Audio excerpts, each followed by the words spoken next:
항소심의 핵심 쟁점을 좀 짚어보면은요. 첫 번째는 김문기 씨를 몰랐다는 것에 대해서 1심에서 무죄가 나왔었는데 최후 진술에서 기억이 안 남아있다는 취지로 이야기를 했고요.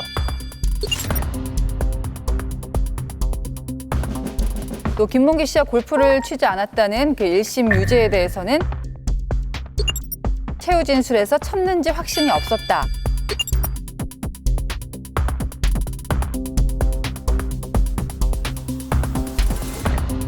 또 국토부의 협박이 있었다는 부분에 대해서는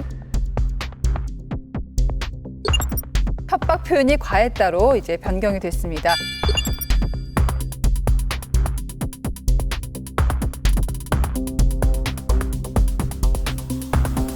어떻게 보면은 확정적으로 얘기한 게 아니라 나의 의견을 얘기한 것이다. 이런 식으로 좀 해명이 바뀐 것 같아요. 뭐 김문기 씨를 알았다 몰랐다고 하는 그런 문제, 그건 뭐 기억의 문제인데 무죄가 난 건 당연한 거고 그 사진의 일부분만을 낸 게 그 사진이 조작됐다고 이야기한 거를 그걸 갖고서 결국은 이제 골프를 치지 않았다고 한 것으로 바꿔서 저는 뭐 일종의 확장 해석이나 유추 해석한 게 아닌가 저는 최소 1심 판사의 판결이 좀 문제가 있다는 생각을 하고 있고요. 국토부 협박이 있었냐 없었냐 문제도 전체 맥락을 보면은 그 당시 여러 기관에 관련돼서 설명을 했던 거거든요. 그걸 갖고서 뭐 상급 기관인 뭐 국토부도 그렇고 또 그 당시 청와대도 그렇고 빨리 공공기관 이전을 빨리 하라고 하는 여러 차례 공문들이 있었거든요. 그런 걸 갖고 이제 협박받았다고 표현한 건데 저는 약간 과장돼서 표현했던 게 아닌가. 저는 그런 걸 갖고 이게 과연 행위로 봐갖고 처벌할 수 있는 것인지 의문을 갖고 있고 뭐 항소심의 재판부가 대등 재판부인데 세 분의 부장판사가 잘 합의해갖고 잘 판단할 거로 생각하고 있습니다. 수사나 재판을 하다 보면 진술이 계속 진화하죠. 그것도 수사도 뭐 여러 차례 하다 보면 계속 집에 가서 생각해 보면 이렇게 좀 바꿨어야 되는데 계속 진화하고 재판할 때도 계속 진화하죠. 그리고 1심 판결을 보면 판사들 이렇게 생각하는구나. 그럼 난 이것을 어떻게 바꿔야지라고 해서 진화하는데 결국 지금 바뀐 진술을 보면 전부 다 어떤 걸로 바꿔놨냐면 그 사실에 대한 진술이 아니라 다 의견이었다.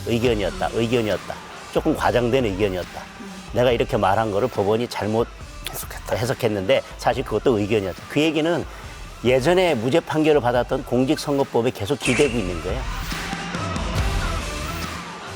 그때 사실에 관한 게 아니라 이건 의견에 불과하다라고 했더니 이번에도 모든 사실에 관한 진술을 항소심에 와서는 다 의견이었다 이렇게 바꾸는 거거든요. 그런데 아냐 모르냐 그게 어떤 의미인지 확정 짓고 그다음에 압박을 느꼈기 때문에 한 거냐 아니면은 그것과는 전혀 관계없었느냐 그런 것들은 객관적인 다른 증거와 비추어 봐서 판단할 문제지 저는 그게 의견이었습니다 라고 하는 말을 믿어서 판결할 것 같으면 그 조항은 사실은 없어져야죠. 2심 재판부는 뭘 기준으로 삼았느냐 하면 일반인들한테 어떻게 받아들여지느냐를 기준으로 봤고 일반인의 입장에서는 사실 골프를 친 적은 없는데 사진을 조작을 해서 골프를 친 것처럼 했다. 그래서 이 부분이 좀 유죄가 난 거 아니겠습니까? 근데 이 부분에 대해서 지금 재판부가 뭐냐면 검찰을 향해 가지고 좀 진술을 좀 명확히 해달라. 어떤 부분을 판단해야 할지 명확히 해달라라고 한 걸 보니까 이게 어떻게 될지 모르겠어요.